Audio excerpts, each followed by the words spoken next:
Hey, Landon, Derentz here, Senior Director of the Global Energy Center at the Atlantic Council in Washington, D.C. We're on the ground in Sharm el-Sheikh, Egypt for COP27, and we're taking a pulse of what's happening here with the global community as they move forward on climate action, multi-stakeholders, especially in the context of the energy transition. I'm really excited to be joined today with Rhian Kelly, Chief Sustainability Officer of National Grid. Rhian, welcome. Thank you. Let's have a conversation. This is the implementation COP. It's about action, and it's really refreshing to see industry across all sectors show up to be, solution-oriented in the conversation around climate. What's this look like for National Grid, and what are you expecting to come out of this COP27 process? Yeah, really good question actually. So I think there's probably three things we're looking for out of the talks here. Probably the first thing is to maintain the ambition to get to 1.5 degree emissions rise by 2100. By the way, I don't think we should take that for granted. So I think we should keep iterating that, and we should keep making sure that all the climate talks reinforce that.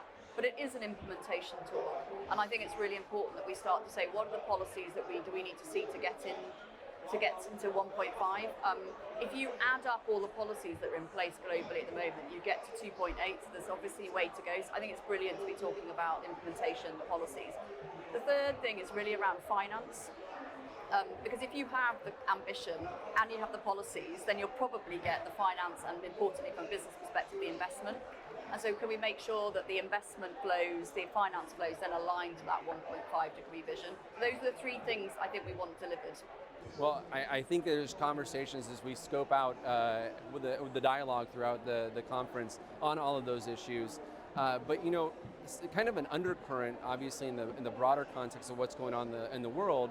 Looking at National Grid, a global utility in the business of providing reliable supply today with very ambitious climate targets over a much longer horizon. How do we kind of address the energy security needs and then move with the three elements that you're talking about forward to a much cleaner future? Yeah, and I think there's been quite a lot of speculation about, well, is the energy security going to take us off track for getting to net zero, getting to the energy transition? I actually don't think that's the case at all. I think in many ways they're more aligned than they've ever been, because if we want to get ourselves off Russian gas, actually the answer, the cheapest form of self-reliant energy is renewables, onshore, offshore wind, solar. So actually they come together brilliantly at this point in time. It's true that the global politics has changed, but I think it's, in a way, the best time to be thinking about energy security and climate change together. Well, you're talking about some of the technologies that are critical to that decarbonization pathway. Innovation is also a big conversation point here. What are, in addition to the renewable technologies, the storage technologies we're deploying now, what other innovative technologies do you see as critical to that pathway over a much longer horizon? Yeah, so the sorts of things we're talking about and thinking about at National Grid, particularly things like green hydrogen and the link between offshore wind and green hydrogen. And one of the examples I was going to share was our Northeast Clean Energy Vision, where we've sort of said, how do all these technologies, batteries, solar, hydrogen, offshore wind, transmission to move it all around, how do they come together?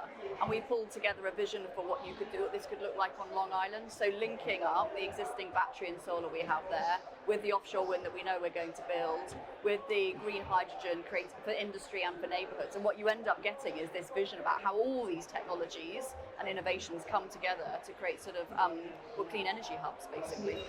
Well, Rhian, I'm excited to watch National Grid's progress in this clean energy transition.